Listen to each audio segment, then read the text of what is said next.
ಮಂಡ್ಯ ಜಿಲ್ಲೆಯ ಕೇರ್ಪೇಟೆ ತಾಲೂಕಿನ ಎಲ್ಲರ ಅಚ್ಚುಮೆಚ್ಚಿನ ಜನಪ್ರಿಯ ಶಾಸಕರಾದಂತಹ ಮಂಜು ಸರ್ ಅವರು ಈ ಬಾರಿ ನಮ್ಮ ಮಹಿಳಾ ಪ್ರಥಮ ದರ್ಜೆ ಕಾಲೇಜು ಕೆಆರ್ಪೇಟೆ ಸುಮಾರು 160 ವಿದ್ಯಾರ್ಥಿಗಳನ್ನ ಬೆಂಗಳೂರಿನ ವಿಧಾನಸಭಾ ಕಲಾಪಕ್ಕೆ ಇಂದು ನೇರವಾಗಿ ವೀಕ್ಷಣೆ ಮಾಡಲು ನಮ್ಮೆಲ್ಲರನ್ನ ಕರೆದುಕೊಂಡು ಹೋಗ್ತಾ ಇದ್ದಾರೆ.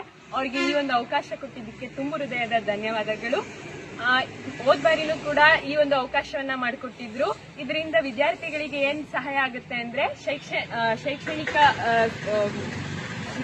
ಪಠ್ಯೇತರ ಚಟುವಟಿಕೆಗಳು ಕೂಡ ಭಾಗವಹಿಸಿದಾಗ ಪ್ರತಿಯೊಬ್ಬರ ಒಂದು ಶೈಕ್ಷಣಿಕ ಅಭಿವೃದ್ಧಿ ಕೂಡ ಆಗುತ್ತೆ. ಈ ರೀತಿ ಅವಕಾಶಗಳನ್ನ ವಿದ್ಯಾರ್ಥಿಗಳಿಗೆ ಕೊಡ್ತಾ ಇರಿ ಅಂತ ಕೇಳ್ಕೊಳ್ತೀವಿ. ಸರ್ಕಾರಿ ಪ್ರಥಮ ದರ್ಜೆ ಕಾಲೇಜು ಕೇರ್ಪೇಟೆಯಿಂದ ವಿಧಾನಸಭೆಯಲ್ಲಿ ನಡೆತಕ್ಕಂಥ ಕಲಾಪವನ್ನು ವೀಕ್ಷಣೆ ಮಾಡೋದು. ಯಾಕಂದ್ರೆ ವಿದ್ಯಾರ್ಥಿಗಳಿಗೆ ಒಂದು ಅನುಕೂಲವನ್ನು ಮಾಡಿಕೊಡ್ಬೇಕು ಅನ್ನೋ ನಿಟ್ಟಿನಲ್ಲಿ ನಮ್ಮ ಕ್ಷೇತ್ರದ ಶಾಸಕರು ಮತ್ತೆ ನಮ್ಮ ಕಾಲೇಜಿನ ಅಭಿವೃದ್ಧಿ ಸಮಿತಿಯ ಅಧ್ಯಕ್ಷರು ಆದಂತ ಶ್ರೀಯುತ ಶ್ರೀ ಎಚ್.ಟಿ. ಮಂಜು ಸರ್ ಅವರು ನಮ್ಮ ವಿದ್ಯಾರ್ಥಿನಿಯರಿಗೆ ಒಂದು ಅವಕಾಶವನ್ನ ಮಾಡಿಕೊಟ್ಟಿದ್ದಾರೆ. ಕಳೆದ ಬಾರಿಯೂ ಇಂಥ ಒಂದು ಅವಕಾಶವನ್ನ ಮಾಡಿಕೊಟ್ಟಾಗ ನಮ್ಮ ವಿದ್ಯಾರ್ಥಿನಿಯರು ಅಂತಿಮ ಪದವಿಯ ಎಲ್ಲಾ ವಿದ್ಯಾರ್ಥಿನಿಯರು ಈಗ ನಮ್ಮ ಕಾಲೇಜಿನಲ್ಲಿ BA, BSc, BCom, BBA ಈ 4 ವಿಭಾಗಗಳಿಂದ ಇವತ್ತು 150 ಮಕ್ಕಳುಗಳಿಗೆ ಅವಕಾಶ ಮಾಡಿಕೊಟ್ಟಿದ್ದಾರೆ.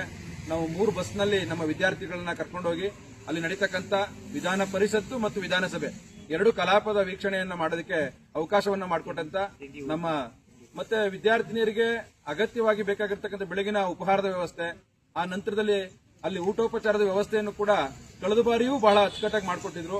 ಈ ಬಾರಿಯೂ ಅದೇ ರೀತಿ ವ್ಯವಸ್ಥೆಯನ್ನ ಮಾಡಿಕೊಟ್ಟಿದ್ದಾರೆ.